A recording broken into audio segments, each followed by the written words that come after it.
And we are certainly monitoring that Texas power grid as ERCOT anticipates we could exceed this morning. Yeah, so that's why they've placed a conservation alert in place until 10 a.m. Our Heather Sullivan joining us live here in studio. You have an update this morning, Heather, on how things are shaping up for ERCOT's grid? I do, and that is that we are still under the conservation appeal that ERCOT put out. It started at 6 a.m. this morning. It runs until 10 a.m.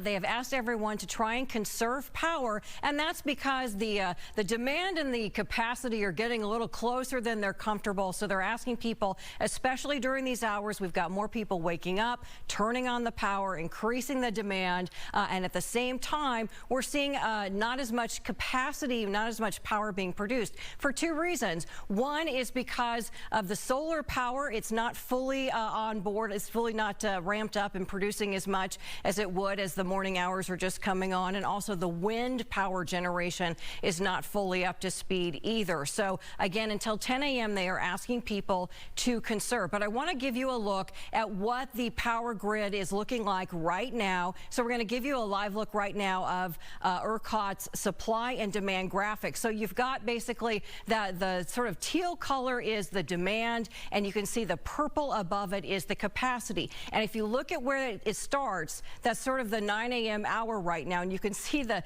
purple is thinner. Now the good news is we've already kind of passed through the 8 a.m. part where it was really kind of the closest point that we've seen is starting to get a little bit wider. So we're seeing a little bit more power being generated, and the demand is starting to go a little bit down, and they anticipate by 10 a.m. we'll be kind of through that critical point. They are saying, however, 8 a.m. tomorrow morning, again, that is probably when we're going to be at our most critical point of needing to really watch and probably conserve. They've not called for a conservation appeal yet, but we're anticipating 8 a.m. tomorrow morning as we're coming, you know, at the high point of that freeze, that we may be in another kind of close situation like this. So let's take a look at some ways that you can help conserve power. We've got a graphic for you. First, you can lower your thermostat by a degree or two. You can cover up the windows with insulated curtains. You can set ceiling fans on reverse. You can open blinds, drapes, or shades during the day. Let that warm sunshine and air in. Turn off or unplug any non-essential lights and appliances. Any of those things that you can do all helps to cut down on the amount of power being used while we're in this critical time. Of course, we want to avoid any type of situation that we've seen in the past where that demand starts to exceed supply. Right now we have just that little bit of cushion, so we want to try and keep that there as much as we can. Guys?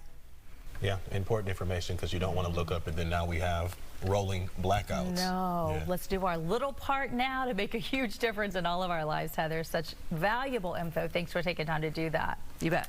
And everyone, we want to make sure that you know that you can check out a full timeline of the wintry weather for free on our Fox Local app. Perhaps you're watching us on your cell phone right now. If you're at home, you don't have to do that. Put us on your big screen on your TV. If you cut that cable cord, we have you covered. It's available to download right now on all smart TVs. The breakdown is just one of many resources you'll find in the Texas Arctic Blast session on Fox Local. Make sure to join us beginning at 10 o'clock for continuous weather coverage this morning.